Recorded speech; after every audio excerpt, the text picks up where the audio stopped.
The CGA Tour, a podcast unlike any other. Now your host, Calvin Alexander.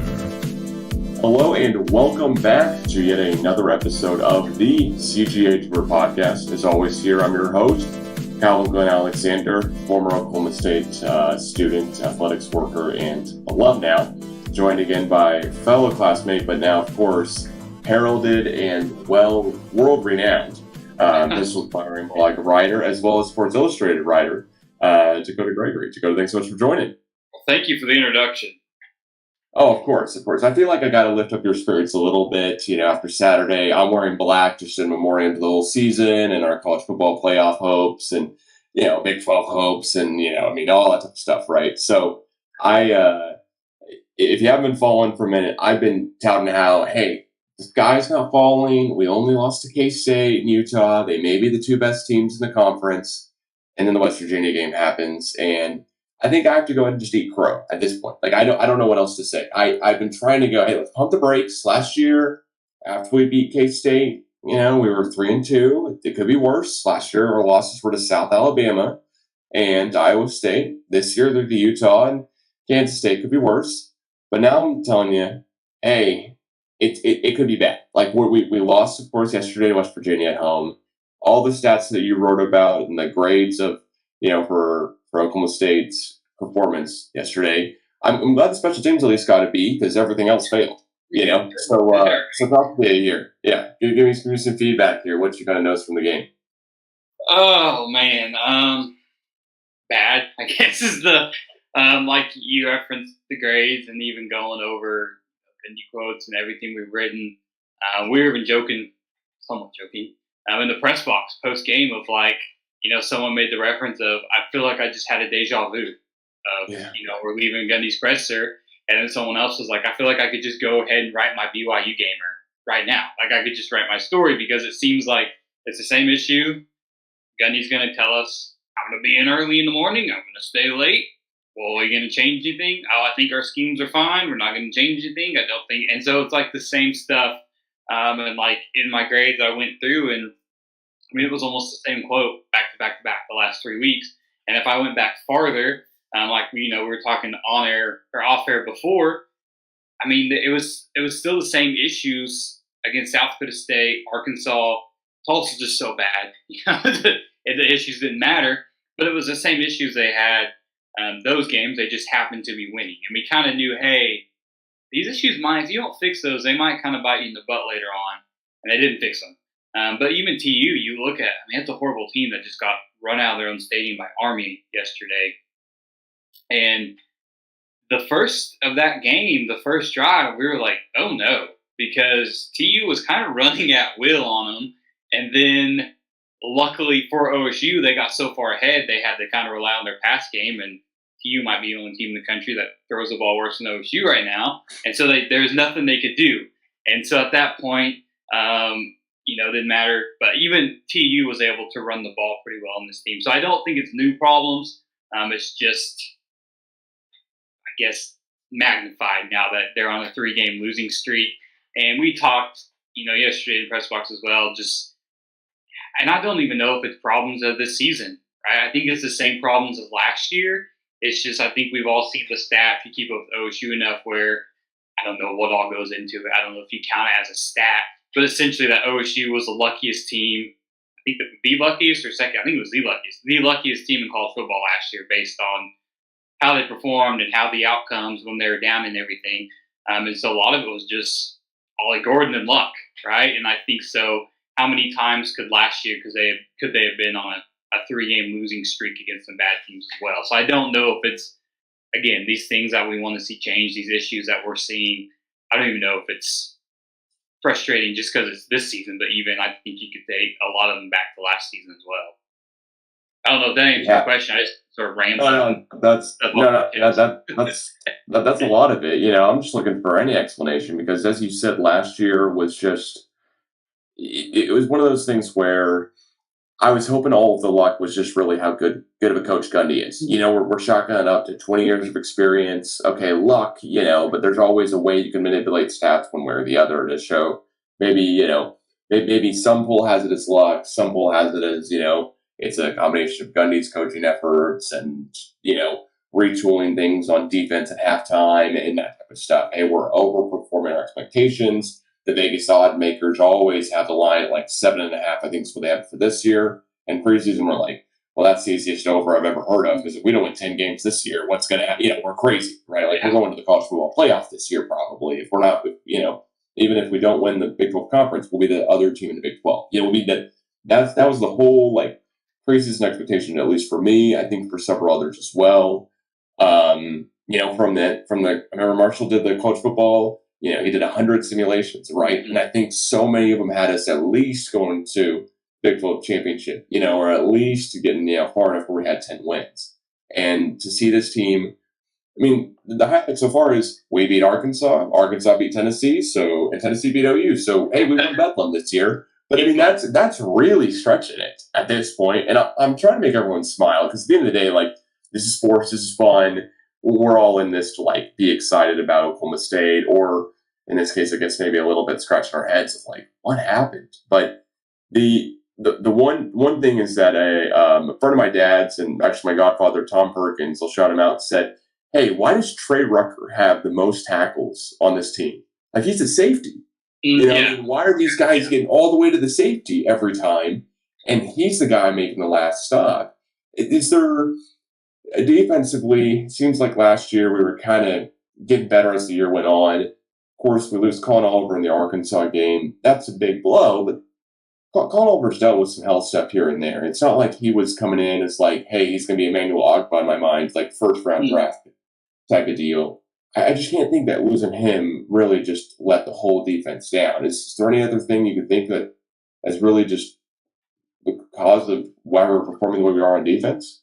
Nope, because, obviously losing Nick Martin hurts a lot too, but even without Nick Martin on Saturday, Jeff Robertson, looked great. He had, I think, his career high going into the game was 5 tackles, and he had that in the very first drive. Like, he was everywhere. I was like, man, this guy looks like he's everywhere. I look at his stats, and I was like, holy cow, he literally is everywhere. So I think he filled that role. Like, he's not Nick Martin. I'm not saying he's Nick Martin, but I think he filled in the role enough where maybe they weren't missing as much. But even when Nick Martin's on the field, I don't think they ever get much pressure on the quarterback. Like, that's an issue right now. And Gundy even said, West Virginia was converting on third down. I have the stat in front of me, but I think it was like 60, 70% of the time, whatever it was yesterday. And even on third and longs, which a lot of it was running, but he said the main reason is we're not pressuring the quarterback. That was straight up. I think it was Barry Trimble asked him, Mike, why are you struggling on third down? And that was all he said. No, he said, we're not pressuring the quarterback. We're not pressuring the quarterback. And, people ask, hey, is that a Colin Oliver thing? And he says no. He says he's not with us. These guys are practicing, whatever it may be. But even, again, we go back, we talk. All right, just during my little rant, it's the same issues as last year. They weren't getting pressure on the quarterback last year. I remember when we were on this podcast with you, Marshall and I were at the beginning of the season, when you said, hey, what is a weakness? And we both said defensive line. They have to put pressure on the quarterback. And, again, they're not doing that. And then we know OSU's knack against mobile quarterbacks. And now they've played 3 in a row, which I don't think the Wilson kid from Utah is necessarily a mobile quarterback. He just looked like one against OSU. But, again, they're able to run a little bit, and you see how bad they are against that. And it's just the same. I think that's the most frustrating part. If you're a fan that is so invested in this team, and you're paying money and taking time to go watch them, and you're so hyped all off season, and you've probably been mouthing your OU buddies since Bedlam, and how you're going to win 10 games or 11 games and compete for a conference title, and they're going to be 6-6 in the SEC, and now you might be 6-6 in the Big 12. It's frustrating, and I think the most frustrating part would be that it is the same stuff. Like when you know you have such an experienced coach that is in his 20th season, and you would just expect things to be fixed. I know he's not a miracle worker, but you are like, hey, if anyone's going to fix this, it should be the guy that's been here for 20 years. Exactly. Yeah. I also want to ask you about the offensive line and Ollie Gordon as well. last year I was looking at the stats, doing a bunch of research, trying to see like, hey, how did Ollie do last year against West Virginia? Right, I remember the first couple of games last year he didn't really come on too strong. Again, I'm trying to pump some sunshine into my own spirits, talk myself into, hey, we'll be fine the rest of the season. Only 2 losses, and looking at this West Virginia game, it's like, hey, last year Ollie had 29 carries, 282 yards. I mean, he averaged 9.7 yards a carry and had 4 touchdowns. And of course, yesterday, I know he goes down with the injury. It's a little bit different stuff. We've got all the same offensive linemen returning. And I know one guy's transferring. I know one other guy's injured. But I'm having a hard time understanding why our offensive line has gone from being where it was to now where it is now. Because I understand playing against Arkansas, K-State, Utah. Those could be physical D-lines. Maybe those aren't going to be our best case scenarios. But I'm having a real tough time understanding how West Virginia's, defensive line all of a sudden, last year to this year is 200 plus yards difference, allowing, and you wrote about it. I mean, they average, over 136 yards rushing, and I think we had 36 yards yesterday. And that's after including Alan Bowman getting sacked 3 times for negative 15, but that's 54 yards if I want to paint in the best possible lights, and it's not even that great.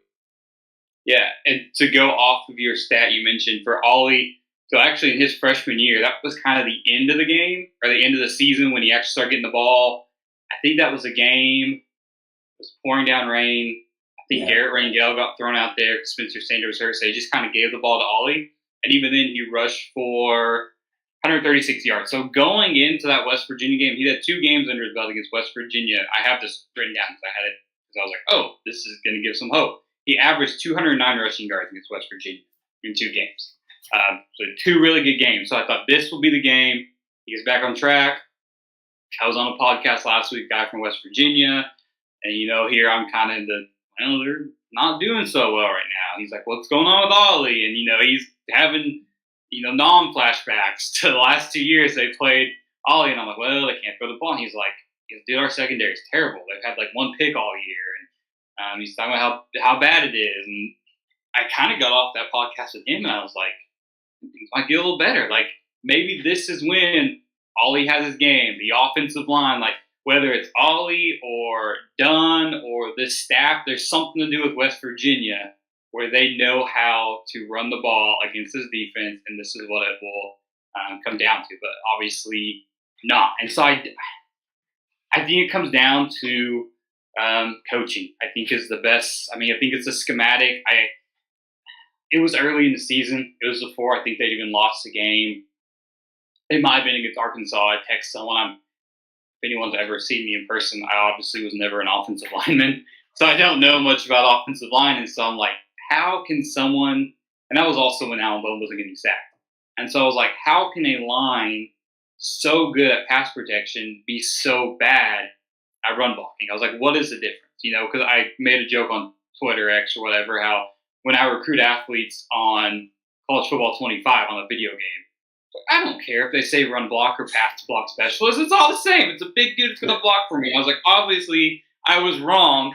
But he said a lot of it is just schematics, right? Hey, can you hit this gap? Do you know where you're going?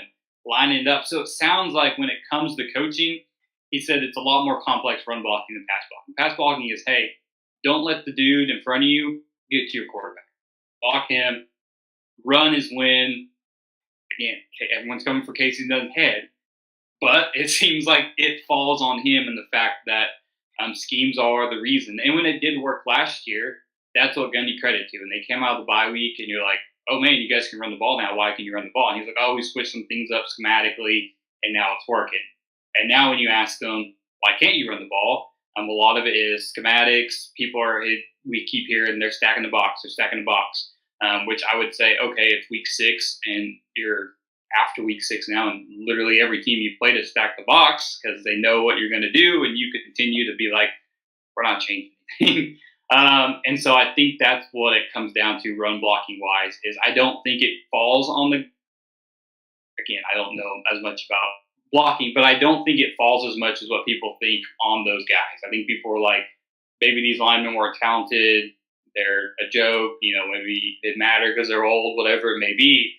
And they got to Alan Bowman's son yesterday, I guess. I was going to say last week, yesterday.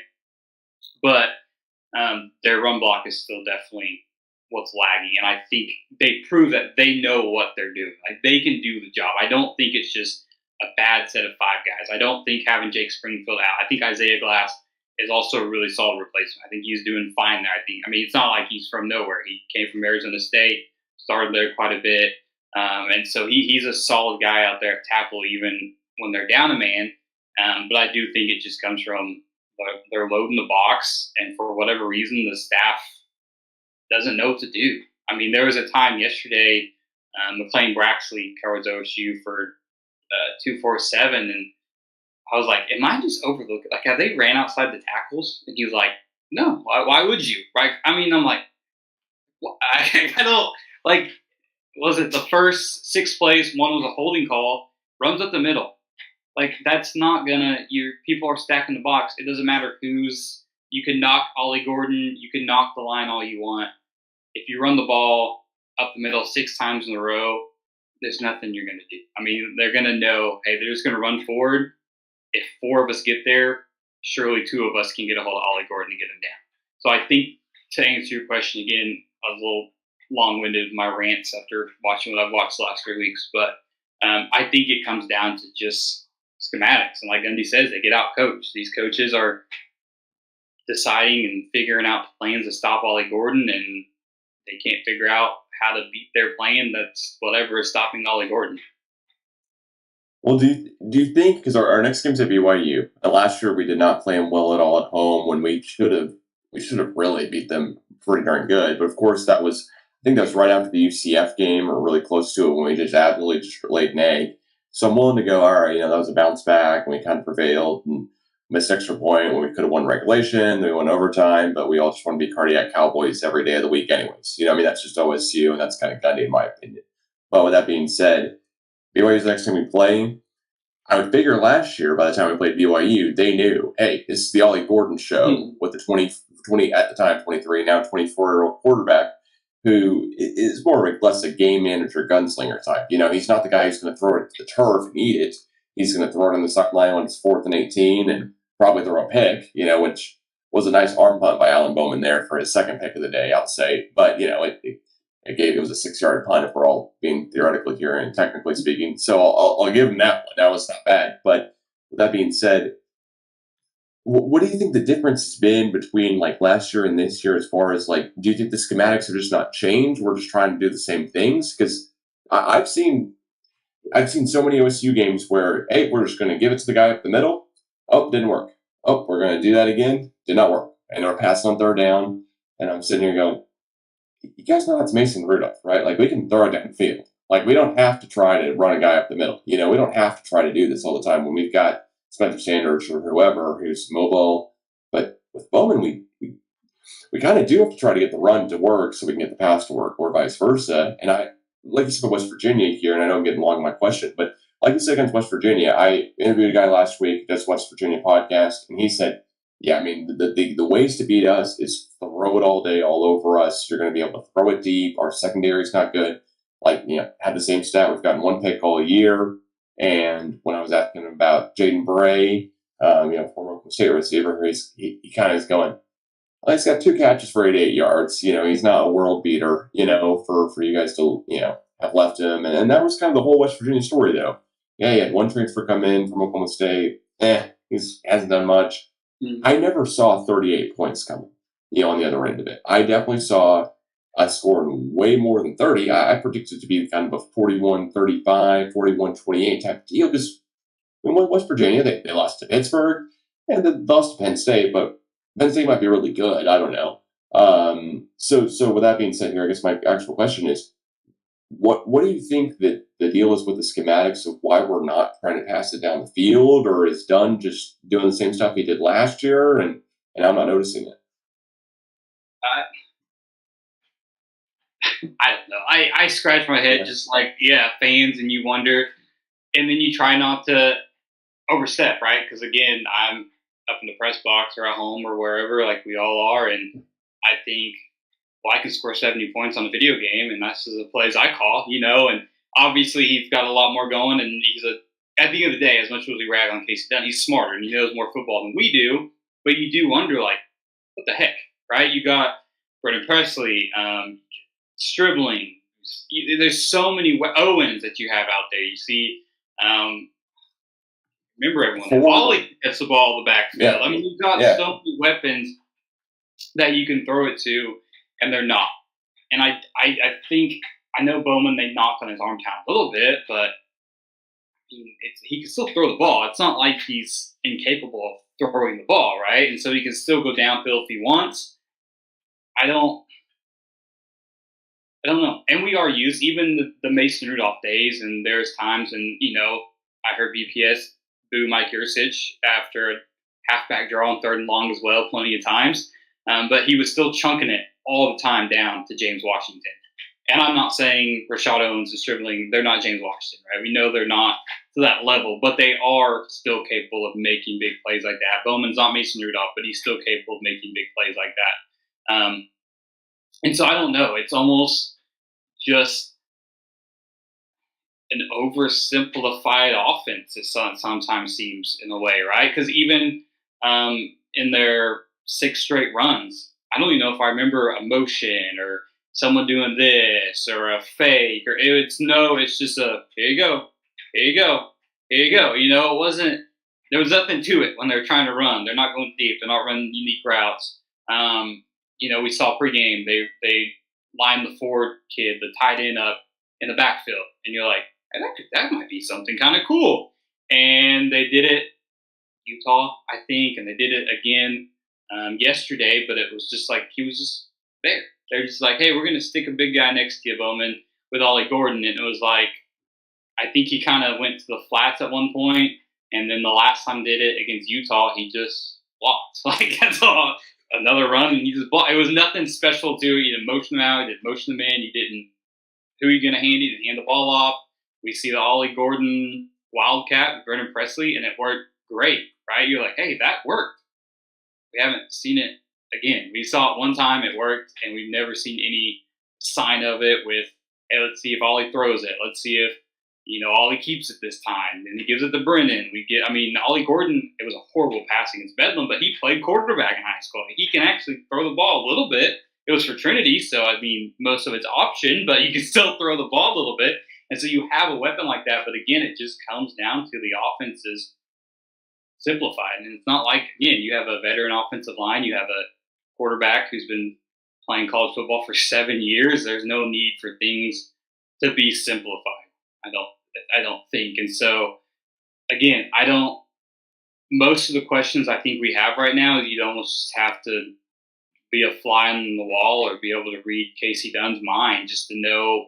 And he's never going to we don't get to talk to him anymore. And Gundy's never going to tell us, hey, this is exactly why we did this and that. And even if he tries to, he's most of the time not going to tell us everything. And so it's tough because, right, I get the same text, kind of the same stuff you're asking me. And a lot of it's just, I don't know, right? We're all just kind of guessing. Why don't they go downfield? I don't know. They have the weapons to, right? I don't know why. Why can't they run the ball? I don't know. They have the weapons to.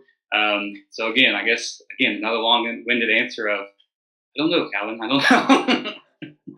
Yeah, there's so many things that I've seen work, though, to your point. Like, getting Ollie Gordon to swing pass on the outside. When has that not worked, I almost want to say, right? It's not like Bowman's throwing that when Ollie's covered and it's a pick six and then we don't ever do it again. It just is we do it once, and watching back the Oklahoma State highlights on YouTube yesterday, I was like, all right, give it to me. What are the highlights? Because we scored 14 points, right? So there's going to be 2 touchdowns. There's got to be some other plays. One of them is the swing pass on the outside to Gordon. And it's like, all right, cool. He almost got a first down. Great. And we don't see anything else that's really that great again. And if I'm harping on Bowman at one point throws in triple coverage. Looks like one of their corners got actually worse off hitting and running into 5'10" on a good day, Brendan Presley.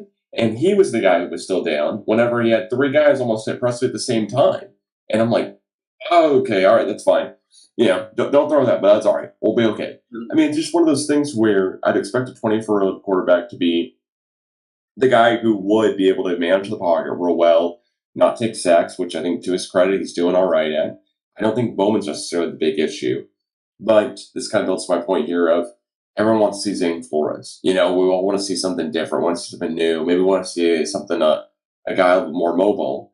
And I got to say, I work across the street from Michigan Stadium, so I see the guys walking back and forth to practice. I mean, I took a photo not too long ago. It's like, oh, there's Zane Flores on September 25th.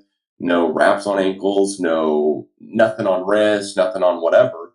And I know Robert Allen said on the radio not too long ago that, hey, Zane's got a calf or heel injury or something like that. But one, do you think there's any chance that Zane Flores was even going to play this year besides garbage time minutes if we were up 70-10?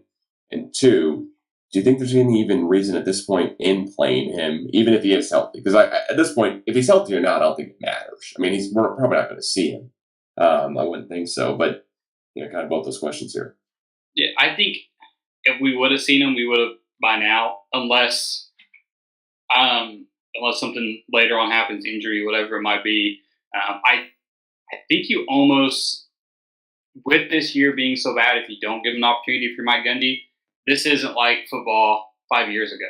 You got to worry about losing that guy now. So if he's like, hey, we won, we were barely bowl eligible, not bowl eligible, however the season ends, or they end up in the Big 12 championship. Who knows with this program? I mean, they're not, but who knows how it ends? But he's like, and you never gave me a chance. And the excuse, at least that you gave the public, was, I'm not getting the practice reps. Well, why don't you give me the practice reps so then I can figure out what I can do in a game, whatever it may be. I do think, just to kind of go, I think it's more of a question overall by the quarterback issue. I do think if you bench a guy twice in 3 games, I took Marshall messages all the way from Italy for whatever reason. He was watching that game at midnight there. He's like, has anyone ever came back from being benched twice, and been replaced by a guy? Like he's like, is this, was this maybe the last time we saw Alan Bowman? Like, how do you, again, bench a guy twice and then keep sending him out there as your number one quarterback? So I would assume it's a bye week. I don't think we see Flores as much as everyone wants to see him. I think Rangel will be the guy that goes out there next Saturday. If he does make a change, I would assume at this point, again, you bench a guy twice, I would assume you make a change at that point. Rangel has never, Marshall mentioned this 3 or 4 weeks ago, 2 weeks ago. I guess it's when he looked just bad against Utah, right? Rangel did not look good against Utah, which is a horrible situation. And Marshall pointed out, he's never had a good shot. I mean, he got thrown out there. We talked the Ollie Gordon game when it was raining and he got thrown out there. He played against the Kansas. He went to Lawrence, and Kansas is trying to be bowl eligible for the first time, and he's in a hostile environment as a true freshman. And then he comes into last year with a chance, but he's in the 3 quarterback fiasco. And I know everyone had the guy that they were for, and I thought at times Rangel was the one. I thought he was the guy where obviously he wasn't. It's not like Bowman was like, oh yeah, Bowman is a whole lot better than these 2 guys. I mean, there's a reason there was not a consensus pick that everyone wanted. And then he just had the misfortune. I think he was sick a week, banged up, and I can't remember if he didn't play much or didn't play at all one game. And then that was kind of toward the end, and then Bowman took over and never saw Rangel again. I'm not saying obviously that worked out for him last year. And then Utah. I mean, that's probably the toughest defense you play all season. Your offensive line, you don't have a run game going. You're down. You got to sling it. Like you said, they don't go downfield. They can't do much. And you're like, all right, have fun. Go figure it out. Go spark us and see if you can't meet us back and quit sucking. And obviously he doesn't. And people are like, oh, Rangel's awful. We've seen him enough. But we've yet to see him of, hey, what does he look like if Gundy says on Monday, hey, you're the dude. You're gonna practice with the ones this week. You're the guy that's gonna out there Saturday. You're gonna start the game. You're gonna finish the game. You're not gonna stay out there for 4 drives and someone pulls you out, or the first time you mess up, someone's gonna come pull you out. We're gonna do this. You can run a little bit. Gundy's mentioned it looks horrible when you do it with Bowman, when they do the quarterback draw. They did it twice against Kansas State, and I thought that was kind of the biggest switch in momentum there. They tried it again on Saturday, and Gundy's like, they're trying to force that because it essentially gives them Ollie Gordon as a blocker, and you have an extra runner, and you're kind of even, if not ahead in the box when guys are stacking the box. But Rangel can actually run. Like, he's a guy that you can actually do those quarterback draws with that. So I think he's the guy. But we all love the unknown, right? We all want to overhype Zane Flores in our head and think he's the next Mason Rudolph. Every OSU fan goes back to when Mason Rudolph finally got his chance, and we were hearing good things about him. And again, I've only ever heard good things about Flores. Even players who are usually, kind of trained to be tight-lipped a little bit more at media days, and that was kind of mine and Marshall's one of our go-to questions is, hey, who's surprising you during camp? And a lot of them like, Zane Flores can play. Like, he's a baller. He can do his thing. And Gundy tells us he's ready. Or like, oh, man, this guy is probably the QB2, right? He's the backup now, and he's still not out there.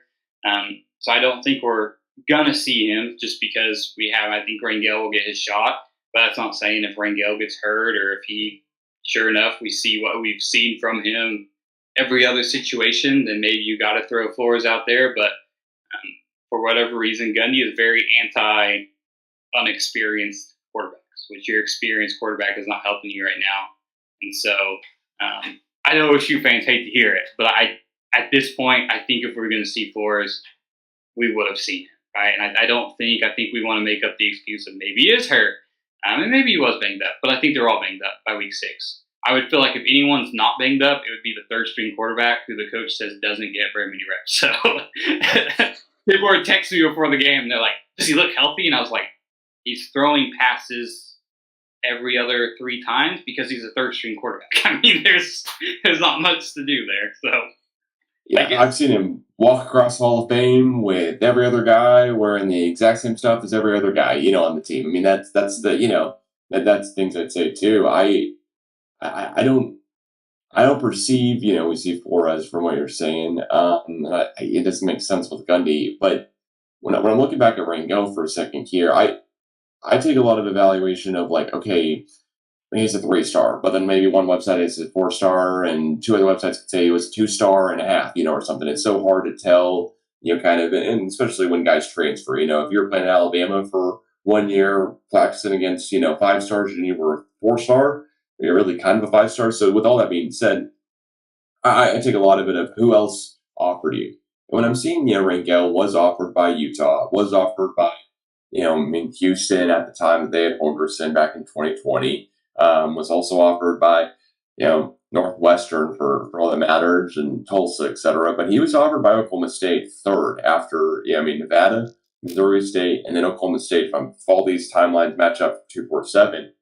And to me, I go, okay, you know what? He should be pretty darn good. He should be a guy that's out there that we like a lot. And to your point, last year, he had a total of 32 just passes, period, last year. Like, he wasn't given like a ton of opportunity. And yeah, and I mean that, and it's also like it's a game's worth with no momentum, with no type of deal, because it's put into the UCF game for 3 passes, no completions, 0.7 QBR. Well, that was the UCF game. Like, nothing was working. And we can talk about each one of these. Yeah. I mean, what are you going to do at that point? You got 3 passes the whole game, 3 of 11 in the Utah game. Okay, I'm not going to take a lot of stats from that either. I would love to see him get his fair share, but also coming into the season, I was kind of thinking, I was like, isn't it kind of weird he didn't transfer? Like, I kind of think it's weird. I think it's weirder to me that Gunner transferred, at the end of the day. I'm like, if I was Gunner Gundy, could be the king of Stillwater. Bowman goes down with an injury. Flores doesn't have any reps. You're kind of the guy. Whereas he transfers to Emporia State, lighted up in D2. Good for him. But I was kind of thinking, for Rangel, what else is out there? Maybe it's nothing really was because he has no tape to show. He has nothing really, to show because he's been thrown into every single bit of fire he could have. But I did see, I think, either a dad or uncle or somebody yesterday put out on Twitter the same deal. Every time he's had an opportunity, it's been the worst possible situation. And I would love for him to get a better situation, but what kind of running abilities, if he does play another minute or 2 this season or another game and starts or whatever, what different types of things does he bring to the table? You said running earlier, and I kind of just wanted to expand on that. Yeah, he can definitely move. I think we saw it. I laughed about it at the time. Like, McLean was sitting next to me, and when they put Rangel in, then of course the crowd cheers because someone else is in their quarterback. And the very first play, it was a 1st and 10. They flush him out of the pocket, and he scrambles, and it was literally for no gain. And the crowd was like, "Yay!" Like they literally cheered for a scramble of no gain, and we just kind of laughed like, "Oh, they're desperate for something, right? They're literally cheering for a gain of no gain." But then I think instinctively they were more excited, I think, because they did see someone able to scramble out of trouble, even if it was for no gain. They didn't have to throw it away. They didn't throw it into triple coverage. Again, Al Bowman's a great dude, so he is one of the few guys I tried, not to knock him down too much, but I mean he does tend when there is a little bit of pressure on him, which he doesn't get very often with that line, but he doesn't have that ability to escape.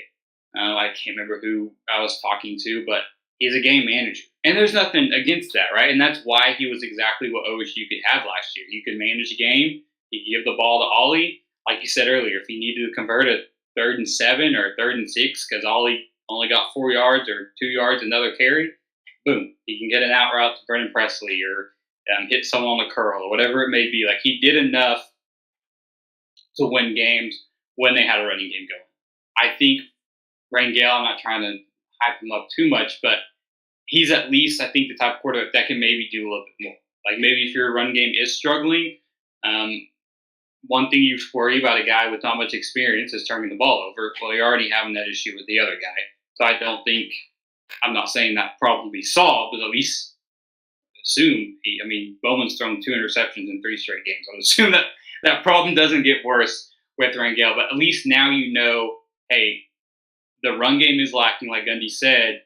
We can run with our quarterback now. If you need to give him a quarterback draw, if you need to run some option, they love to do the RPO a lot, but everyone knows, it's not like Bowman can pull it and take him for himself. He could, but he just can't. He's like Peyton Manning out there. Peyton Manning, there's just nothing wrong with that type of football. I just think right now OSU needs more than that, and I do think Rangel provides them that option. Like if you're worried about inexperience and making mistakes, you're getting that regardless. So I do think if he goes out there, OSU fans can at least know, hey, maybe this does add an extra dimension to the offense, the fact that he can a little bit at least. Which I think could be needed. It also depends on how Ollie's doing. He left the game. The ESPN commentators, you probably have seen, I know you were at the game, so maybe not, but, just said, if I was Ollie, I wouldn't even come back and play another snap this season. Mm-hmm. One, what would you do if you were Ollie, or kind of just seeing situations like this unfold over previous seasons with just different, I know you cover OU for Sports Illustrated too, so just kind of different teams you cover and stuff like that, but also too, how do you think the Oklahoma State offense changes, if kind of at all? Because it hasn't had much success in any part except for against Tulsa this year. So what do you think changes if Gordon doesn't come back too? I want to say it wouldn't change. The success they've had, it wouldn't change. But then you're also like, that's scary to think about. Like this is the offense. This is the run game that they have with, until someone else proves differently, the best running back in the country, right? He was the best running back in the country last year. And I still think he's one of, right? The Boise State kid is obviously doing stuff even more than Ollie did last year, but it's not his fault, right? Marshall wrote a couple weeks ago about 2 or 3 weeks have passed. I think it's been 2 games have passed since then, but it was like over 80% of Ollie Gordon's rush yards had come after contact. But he's getting the ball and he's getting hit. So every yard that he's getting is because of him. So if you throw Sessi out there, he's not built like that. One, they don't go outside the tackles. He's a smaller dude. You're going to have to give him the ball in the flats. You're going to try to get him outside to break away.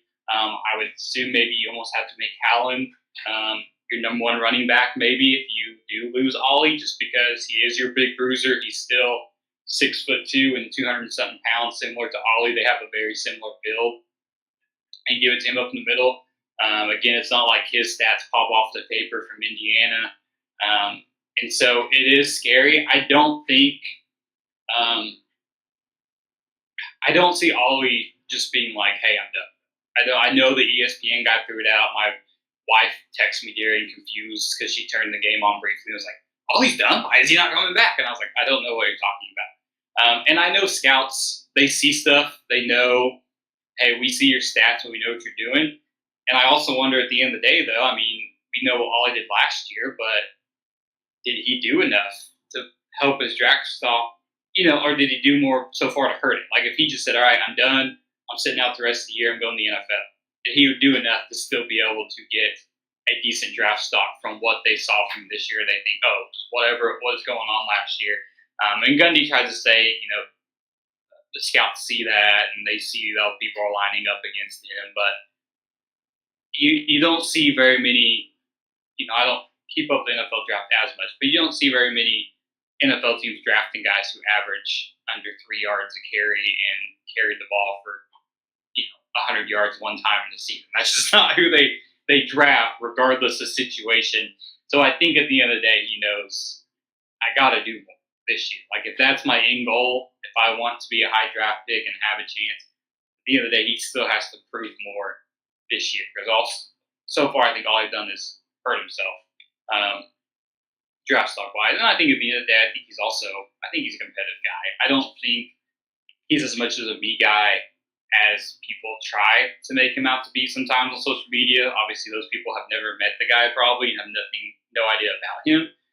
But any guy in this day and age who, can you imagine if he was at Alabama right now? He'd be a heck of a running back, and we'd be talking about Ollie Gordon a lot different at the end of the day. He said, hey, this is where I came. I'm sticking to OSU. I'm going to, play my last year here, and his plan was to go to the NFL. But, he stayed here. He stuck it out. He could have taken more money in this world we live in now, which is crazy to say. He could have went to a better school. He could have been competing for an SEC title or national titles. He could have been playing in front of 100,000 fans instead of 50-something thousand fans. Like, he could have went better. Like, there's a reason he's at this program. He cares about this team. He cares about this program, or else he wouldn't be here now, let alone not finish the season. Yeah, I got to say, one of the things that always has ring true, no matter how long I watch sports, is if you're passionate and you're showing a lot of enthusiasm or you're showing a lot of displeasure or you're showing a lot of energy, it means you care. Yeah, the guys who don't care are the guys who sit on the sideline just kind of walking around, talking to people and not doing anything about it. Ollie's definitely passionate about this team. So I totally agree with you there. Looking towards the next 6 games, we are at the halfway mark. We got the bye week. Then we got to go at BYU, which I don't even want to think about that one. I think we might even lose on the bye week here at this point, the way the fan base is talking. But I don't want to get too much into a tizzy about, hey, it's woe is me, the entire world is down. And I'm not saying that's what we're doing at all, but I am trying to have a reasonable outlook and not necessarily be the guy who's like, hey, we've only lost to K-State and Utah. Like, it's all right. Because now we've lost West Virginia pretty darn badly. So I'm trying to look at the rest of the season here. We've got 6 games left. BYU, Baylor, Arizona State, TCU, Tech, and Colorado. How do you think we finish out if you're just kind of looking at the rest of the season right now? I just can't think it's as bleak as it has been so far. And maybe West Virginia had their best game of their entire lives, and nothing was the problem. And you know what? They won't look like that another time this season. But we do face 2, at least currently, undefeated Big 12 teams in the Big 12. BYU and Colorado, which I don't think will stay that way by the time we play Colorado. But, of course, BYU is tough. And, going to Baylor, going to TCU, and bolting into the season on a Friday. What do you think happens here the rest of the season? I do think I was actually going to pitch to Marshall because all of our predictions were off. Obviously, I told him in the press box Saturday night, I said, I think we should all just gather together and just boycott as sports writers preseason predictions because obviously we all just look like idiots now, and I picked OSU to go 11-1, and they're 3-3 now. I do think though it's hard to know. So I'm like, well, I don't even know if we know even bye week because again, things were so different last year after the bye week, and I think they'll still lose to BYU, but I do think even if it's a blowout, I think that'll be very telling of what those next 3 games will be like. Because I think right now, considering, West Virginia is not a good football team. As far as we know, I'm not saying they're bad, they're not good. And so Baylor's not good. We've seen Arizona State be a lot better. TCU, I did think was too bad. Then they lost to Houston, but I don't think they're still terrible. But I would say West Virginia and the way Big 12 has been is kind of on the same level as those teams. And so I think that's the chance for, I think after BYU, we would know, hey, will OSU win 3 straight there? Or will that still be a tough stretch for OSU because that is the level that they're still at? Again, it would be a dramatic turnaround, I think. I guess to say a loss to BYU, I think I would be drinking too much Kool-Aid if I thought they're going to win that game. I think Baylor's terrible. I think regardless, even if Rangel's out there, they should beat Baylor. Arizona State's been tough, but it's also homecoming. I guess just being around OSU a lot, I would assume they win that one. And then they go to TCU. But the way they played, I would predict them to lose to Baylor or TCU, right? Going on the road, you don't know what you're going to get from them. And then you get Tech at home. Tech's defense has looked terrible, but so did West Virginia's. And they get better, right? Those are the Tech and the Colorado games are more of those that OSU should envy those teams a little bit because they looked horrible to start the year, and now you're seeing them get so much. Like, you see them fix their problems. Like OSU, Texas Tech, when they go to overtime against Abilene Christian and then get blown out by the Washington State, which Washington State ends up being a pretty good team, you think, oh, these are bad. They're a bad team. And they're not. They're 5-1 now. They figured some stuff out. Obviously, Colorado got blown out by Nebraska, but they continue to get better every week. They have so much talent. I think they lose that game going to Boulder on a Friday night. I think Texas Tech has too much power. So right now, you just got to bank on those. We'll see what we see against BYU and see how that 3-game stretch of Baylor, Arizona State, and TCU, which is we would not have predicted even 4 or 5 weeks ago that was the same level of teams that they're going to be playing during the stretch. We would have marked that as automatic W's at the beginning of the season because we said that was the easy part of their schedule. I do think they drop one during that time, but I don't think the sky is falling as far as bowl eligibility. I think they still end up in the bowl game. I think Gundy manages to find a way, even if he needs some miracle victory against Colorado on a Friday night, and they know what they're playing for, and who knows what's going on in Colorado by that point. So I do think, I don't know an exact record, like I said, because I think we'll know a lot more after BYU, but I do think they still do enough to reach bowl eligibility. I don't know exactly who they'll lose to, who they'll beat between the TCU and the Baylor on the road, but I think they at least win one of those, if not both. But again, the sky's not fully falling. I still think Gundy can still hang his hat on that bowl streak he has. I gotta say, earlier this year, I think Gundy said, I'll stop doing this, so I'm no longer looking forward to going to work. And then this might be a telltale sign of one of the years he's not loving going to work every single day because it's just not. I mean, the X's and O's are not, matching up with it, right? I mean, it's just not working out. With that being said, I know there are a lot of recruits in the building this past weekend for football. I think also for basketball too, there was a high recruit in. What do you think this does kind of to currently 247 has this like 52nd overall in the recruiting rankings, if anyone's curious. But what do you think this kind of does recruiting-wise for next year, or just how have you had a chance to look at our outlook for next year and how we kind of look as a team? Because I know that they got to think the whole O-line's changing over. I mean, the average age is older than the Thunder starting lineup last year.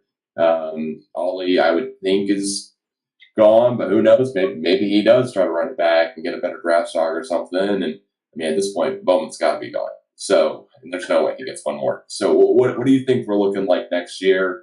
At least if you think we'll be better than this year is kind of the key question I think I can ask.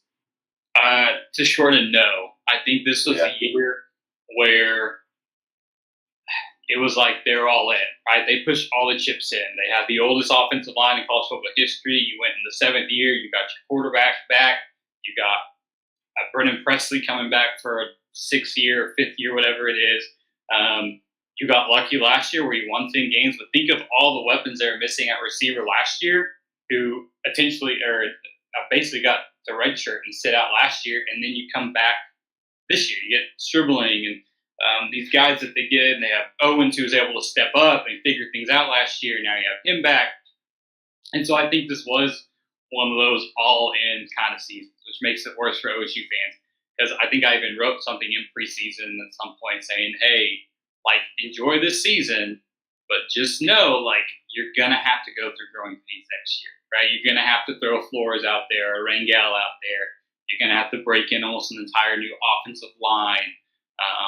The defense is going to be missing. Now you're already missing Colin Oliver and Kendall. Off the top of my head, Kendall Daniels I don't think he's a senior yet, but so you're going to be replacing a lot of talent next year, and it just you're having the same problems that you're having this season, but with less talent, is going to definitely be a whole lot worse. Their non-con schedule will be not as strong, but didn't matter. I mean, they still made it through 3-0 this year with a tough non-con schedule, but yeah, not as good. And I think just your recruiting mention of, I think that's a whole nother can of worms when it comes to recruiting, because I think you're kind of paid as, fans leaving at halftime and booing people, and does that hurt recruits? The fortunate/unfortunate thing is I would imagine most of those places that those recruits are visiting for the type of guys that OSU goes after, it's probably a similar environment that they're going to other places. They're not going to Georgia or Alabama beating Georgia. They're not going to Oregon upsetting a rival. They're going to Rice duking it out with Houston, or TCU losing to Houston. Like, those are the type of players that they're after. So I don't know if I'm a 18-year-old trying to figure it out, I'm like, I don't want to go somewhere that's going to get booed. I'm sure they've seen it before with the places they've been. So I don't think this is like a game that ruins the future of OSU. I think it was already going to be a tough year no matter what next year. But yeah, that's kind of where I'm at there. At least next year, maybe OSU fans can brace themselves for an off season, knowing that it's going to be a rough stretch, though. Yeah, I do think on one hand there'll be a little bit of, hey, you know what? At least it'll be a little bit different. Next year we'll have a different QB. It won't be. We know for sure it won't be Bowman.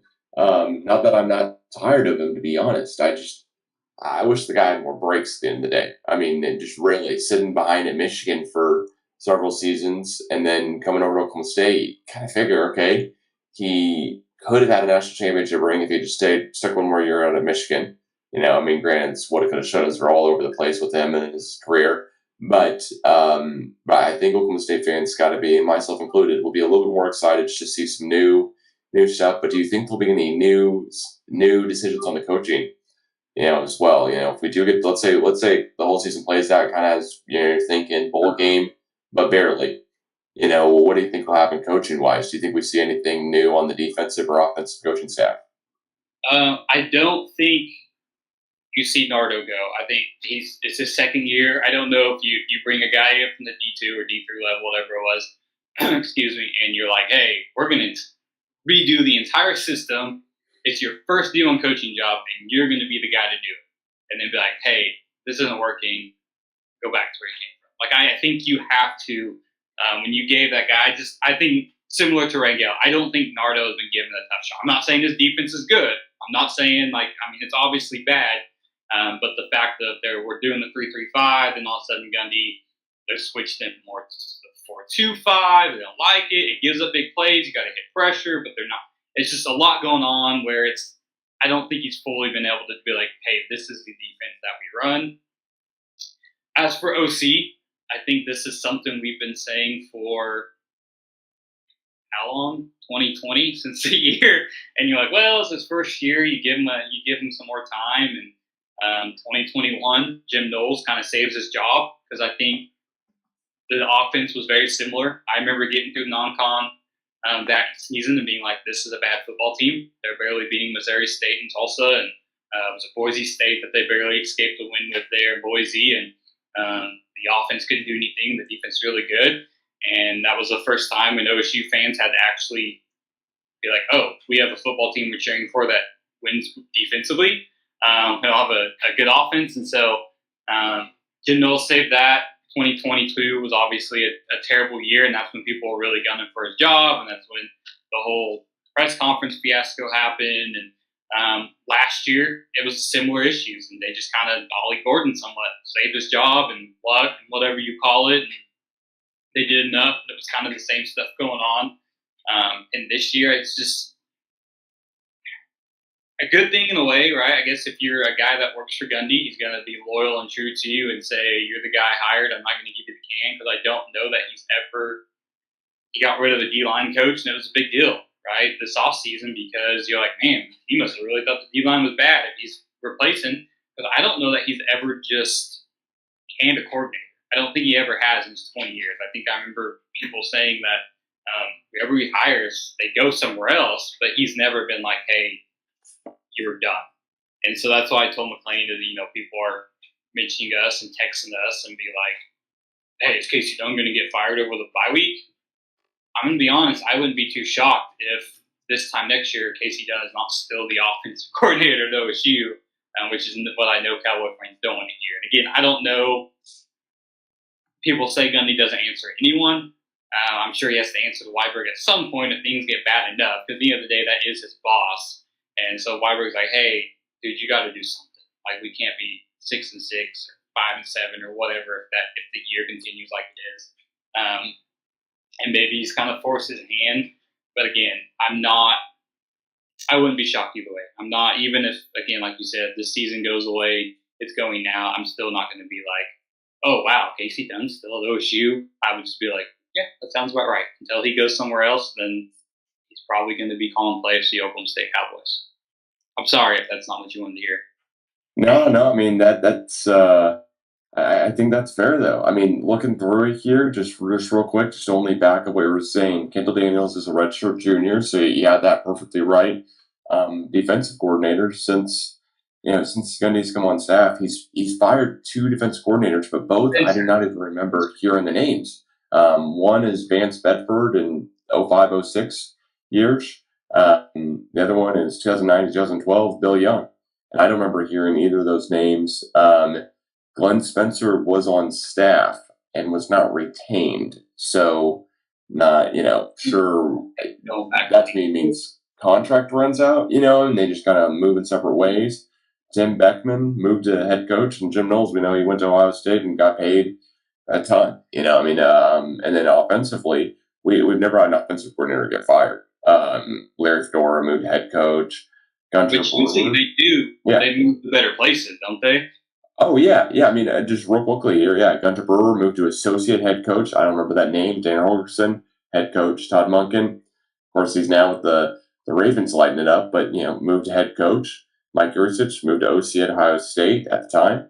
I think he's different now. And then Sean Gleason moved to OC at Rutgers. And then, of course, now Casey Dunn. So, yeah, you just to only back you up there.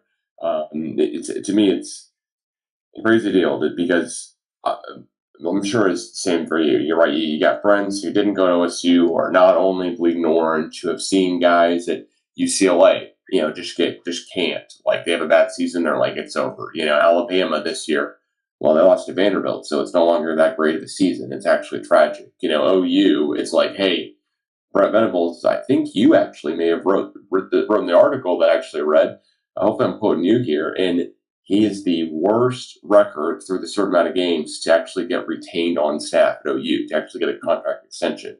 Normally, those guys with his record do not get a contract extension at OU. They usually get fired. So it's one of those things where, like, the expectations, I think, are different at different universities, is one. And two, I think it just kind of goes to show that, like, you come to Oklahoma State, the guys that we're recruiting in-house, the guys who are coming here, all type of stuff, are not the guys who are 5-star commits at every single university. They're not 4-star commits at every university.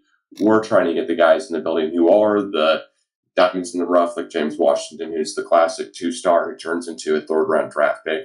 We try to get the Mason Rudolph when really it would have been great to actually get his brother. The defensive lineman who was a really high prospect to actually end up going into acting because the Clemson didn't work out for him, if anyone's curious. But there's all those, like, kind of things here where it's like, man, what could have, should have, this guy could have been it. Spencer Sanders.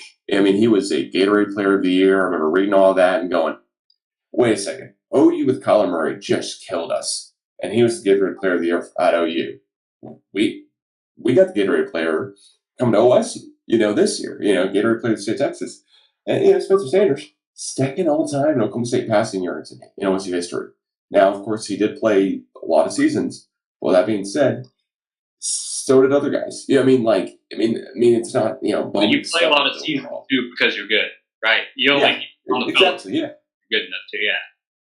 Yeah. If Spencer Sanders wasn't good and he still had the eligibility, he'd probably transfer out, which is, lo and behold, what I think he was trying to do. I think he was trying to one-up everyone and just didn't work out for him. Still really curious what will happen there, to be honest. But want to wrap up at least this, and say I think there's still hope for Oklahoma State fans to still put a cap on the season and be like, all right, it wasn't that bad, but I do think it's going to take a lot of washing and a lot of hoping. I think there's 8 wins are figured out in there. I think there's 5 more wins. Excuse me. I think there's 5 more wins down the stretch, but I do think they're truly Oklahoma State type wins. I don't think it's at BYU, and I think it is really just taking advantage of the other teams we play against. Because, like you said, Colorado, Boulder, night game when Travis Hunter might have the Heisman Trophy on the line, and that's nothing I want to think about right now. I don't want to be thinking that far ahead, 6 more games, but at the same point, it's hard to think that, wait a second, we're 3-3 through this many games. The West Virginia game looks like the way it does, and I saw West Virginia play Pittsburgh, and I was thinking about that game the entire time, like, man, I can't wait till we play West Virginia. And now I've seen us play them, and I'm only worried. None of the jitters or calm at all whatsoever. Last question I guess I'll ask you about is that basketball wise here tips off. This month I think with the practice in Stillwater, Oklahoma State's got new uniforms, so really staying basketball, which is a classic and also very well done Oklahoma State pivot on the whole. Hey, you hate one sport, well, remember the other sport we play, right? Any hopes kind of on basketball season? Do you think we'll have a fun year with Steve Lutz, coach? Which I don't expect us to do that much well, but I'm curious what you think. Kind of is also somebody who's followed the team for so long. Yeah, which is Marshall's cup of tea. We kind of split a little bit. He takes over basketball and I take over wrestling, but still keep up enough to know what's going on. But I do think the way that I get how Steve Lutz coaches, he wants to move the ball quick because I think that'll be what fans are excited about. I think they're get the ball, they're gonna try to score. They get the ball and try to score, and I don't think you saw as much of that from Mike Boynton's teams. And I think he likes to be physical and he likes to move the ball a lot. So I do think it's going to be fun. I do think even when they might be down to some, the Big 12's loaded. So it's going to be a year with a lot of losses, no matter how good this team is when you're bringing in an entire new roster. I think he had Bryce Thompson. It's Keller. I think Connor Dow, Jimmerman, I always say it wrong, Keller, and then Bryce Thompson. I think are 3 returning guys. You're bringing essentially an entire new roster into by far the toughest basketball conference in the country. I don't think if OU fans look at the record, or OSU, OSU fans look at the record, they'll be like, man, it's a horrible year. This is not fun. But I do think it's going to be more fun because of the way he plays. I do think it's going to be a style where maybe they're like, hey, we're not dealing with the same issues they've dealt with before, which I think makes things a little bit more enjoyable because the ones that follow football have seen that right now. It's almost more agonizing if it's not the same thing killing you over and over and over again. At least now if OSU is getting killed in basketball, it won't be the same issues that they've had the last 2 or 3 years. Yeah, I'm definitely looking forward to that for sure. Because I love Boynton. I think he was one of the nicest and most genuine people who's ever been around Oklahoma State. And at the end of the day, I only feel bad for him because of the just circumstances he was under to start out his career at Oklahoma State and wishing nothing but the best going forward. But I am excited to see new staff, new everyone in the building, basically, new energy, new vibes as well too. And last thing was the end of the day, Dakota. We've got to record podcasts. As former Padres employee, we've got to record podcasts every time the Padres are playing. They won 10-2 down against the Dodgers, so we got to. Hopefully a free Tuesday. But thanks so much for hanging out with me here. Recording this on October 6th, Sunday night. Where can everyone find you and follow you for more news, notes, and info? It's not just on Oklahoma State, but also on Oklahoma for the rest of the season. Yep, I'm on X at Dekota Gregory, like I told the West Virginia guy last week. I have a very original username since my name's spelled wrong because it's your audio only. It's Dekota Gregory. There's no A there. But yeah, and then you can follow @Pistols Guys for everything we do. Since Marshall's not here, I can toot his horn for him, where I don't think you're going to find better basketball covers than anyone for OSU than you do for Marshall Scott. That guy's going to hit it out of the park. If you like OSU basketball, you're already looking to move past football, and that's what you want to cover. You're not going to find anything better. And I think wrestling too, nothing to do with me. It's just we just put more resources toward it. No one else is going to have guys that care more about it. So if you are ready to move on to football, then you follow @Pistols Guy on Twitter, or just go to pistolsfireandblog.com. We already got basketball and wrestling content ready for you to go, and we will until March. So, man, can't wait for that. It's going to be an amazing rest of the season. Can't wait to see with the new head coach here, David Taylor, as well. And all those links, everything to follow Dekota, Marshall, Pistols Guys, etc., are all in the description, no matter where you're listening to or watching. I'm on YouTube as well. Thank you for all the support here for the CGA Tour, and go Pokes. Fingers crossed here. We have a great basketball season, at least better than expectations are. And Dakota, thanks so much for joining again here. Thanks for having me. Appreciate it.